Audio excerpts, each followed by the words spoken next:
I've had the good fortune of playing Planetside 2 throughout its development, from beta to the game we have today. The developers at SOE really know how to support a title post-release, and every time I find myself revisiting Araxis, there's a whole host of changes just waiting to be explored. With that said, I'm going to take a look at what Planetside 2 has to offer as of June 2014. Before I delve into the alterations that recent patches have implemented, of which there are many, I'd like to discuss my thoughts on the game as it was shortly after release. To sum the experience up as a whole quickly, Planetside 2 is a persistent world in a state of constant war. 3 factions fight in this ever-raging battle, those being the Terran Republic, Vanu's sovereignty, and the New Conglomerate, each with the ultimate goal of planet-wide domination. Upon release, and to some extent the end of the closed beta, Planetside was a game with a ton of potential, but it fell short in some respects. First and foremost, battles felt like they needed some direction. Pre-Lattice implementation, Hex adjacency was used to control what areas of the map were open to invasion. This gave everyone a general goal, but a battlefront could still stretch across a huge area. Coordinating a faction's forces towards a common goal was a difficult proposition. Not so much during peak times, but as the server population dwindled, good battles became scarce. This issue was further exacerbated by the lack of real persistence. Territory control simply shifted too damn often. No more than a couple of minutes after gaining control of an area, it could be assaulted from another adjacent position and lost. In short, the battlefield was never how you left it the night before, or even remotely similar. This kind of made all your actions seem a little frivolous, but the hard-fought battles, the stories of war, did go a long way towards making that a non-issue. I still remember my first fight for the crown during beta, and that's what made Planetside 2 special, the memorable experiences. The game's scale is astounding, a combined arms experience to rival any other.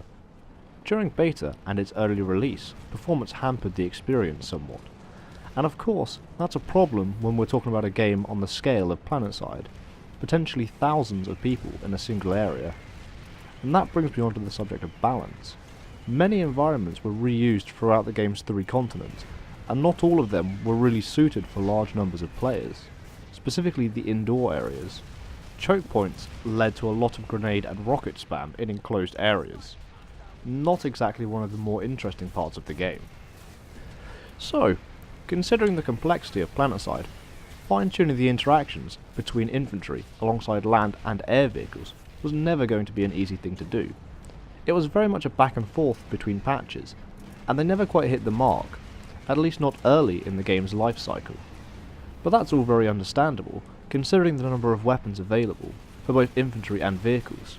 Each gun variation was pretty much just a stat adjustment, a different rate of fire or damage output. And that's all well and good, but the types of guns were fairly limited. Despite these problems, I played endless hours of Planetside.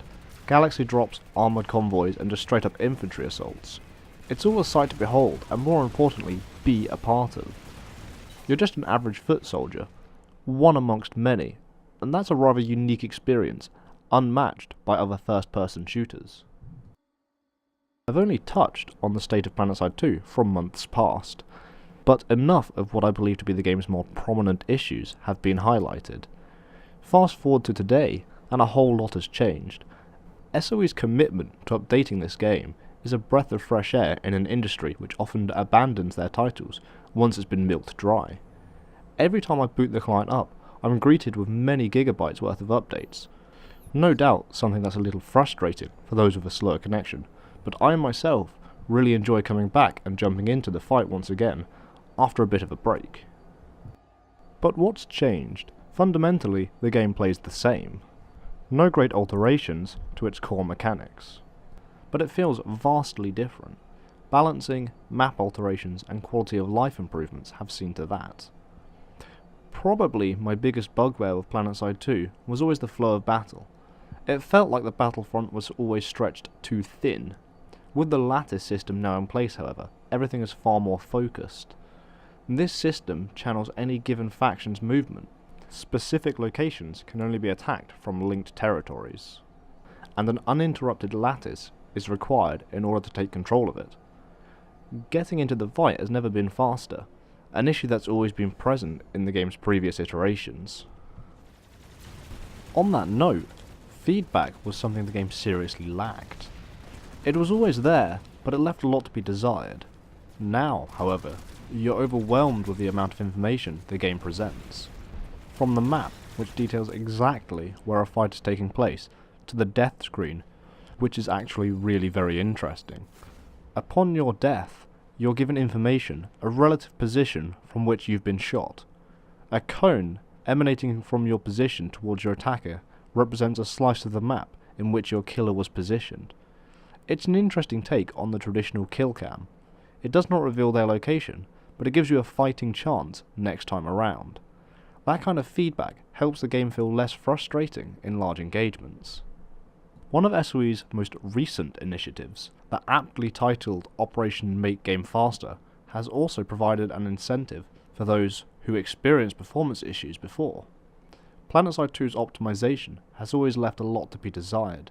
Even on a powerful machine, large fights could see a significant frame drop. Now, however, at least on my rig, no matter how large the fight, the FPS remains above 30 on ultra settings. I mean, 30 is not fantastic, but considering the scale, it's perfectly playable, and a vast improvement upon what it was previously. Performance issues aside though, how has the gameplay been improved? The 3 continents, those being Amaresh, Indar and Ezimir, have received a lot of TLC. Bases have been moved, rebalanced or completely redesigned, and the result is just wonderful. The pacing of the game is vastly improved. Many of the game's choke points have been removed or additional attack paths added. And as a result, it's not all that often that you get bogged down by grenades and rocket spam. In addition, there's now a far greater variety of bases and environments. SOE seems to have really nailed their design, but when a mistake is made, they listen to the community's feedback and adjust as necessary. With all these performance and balance updates, what's actually new? What's been added to the game to keep it interesting? Well, a couple of things, depending upon when the last time you played. New gun types, shotguns, SMGs and specialised heavy assault weapons have made an appearance, alongside the Harasser, a highly mobile 3-man buggy. More recently, however, is the implant and nanocycler system. So, implants are permanent items that are used to enhance your character with perks. They can be obtained through general gameplay, or alternatively by using certifications or station cash. Implants aren't passive though. Once you've got your hands on them, they must be equipped to one of your soldiers' loadouts. While spawned in the world, implants require energy to operate. Depending upon how high a tier the implant is, dictates the amount of energy it uses. Once exhausted, it must be resupplied through the use of charges. These charges are once again obtained through the use of certification points, station cash, or as a gameplay reward. At first, I was not really a fan of this idea. It very much promotes the purchase of station cash, but that's not to say the system's unfair. The frequent implant rewards obtained through gameplay can also be reworked using the nanocycler to create higher tier implants alongside charger packs. So, while they are relatively expensive as far as certification points go, play the game enough and you'll gather an abundance of implants. So much so that I've never felt the need to drop any cash on the game to keep my implants ticking over. SOE have always been really fair when it comes to their business model. Not spending any cash does not put you at any real disadvantage. You just won't look as good as the other guy. From the way I see it, there have been 1 or 2 negative changes too. Nothing that really impacts the gameplay as such, but just steps in the wrong direction as far as quality of life goes. The certification menu, something that was previously very easy to access, has been somewhat obscured. One can only assume to allow for the addition of the nanocycler icon on the main menu. Rather than having all upgrades in a convenient place, they've all become a sub-menu on individual equipment slots. For example, to upgrade the light assault jetpack, you've got to access the loadout, select the correct piece of equipment, and then select View Certifications. It's not a big deal, it's all perfectly usable, if not just a little less convenient than it was before. Without delving further into the official patch notes and discussing the minor balance adjustments to the individual game components, I believe I've covered most of what I consider to be the important differences between Planetside 2 in its early release state, and its now much improved version. That's of course not to say all the issues have been resolved. The game has a ton of promise, as it did on launch, but what I'd really love to see from Planetside are battles with a greater lasting effect, and that's coming eventually in the form of the intercontinental lattice. So right now, every continent can be reached from another, and while the lattice system directs the flow of battle, there's nothing to stop you hopping over to another continent. With the release of Hossen, the fourth continent, ETA this month, the way will be paved for the improved lattice. It'll allow for the flow of battle to not only be controlled through territories, but also across continents. Each of the three factions will have a home continent that connects to one other location directly through its warp gate. If you don't control the warp gate, it's impossible to travel to the connections it provides. I think this is the final feature that's really needed to pull the whole game together. And as new locations are added, its potential expands. Don't get me wrong, the game right now is great and very enjoyable, but considering it's all about territorial conquest, it would pay dividends if that conquest was a little more persistent and directed. Although, I do hope additional continents don't spread the player base too thin.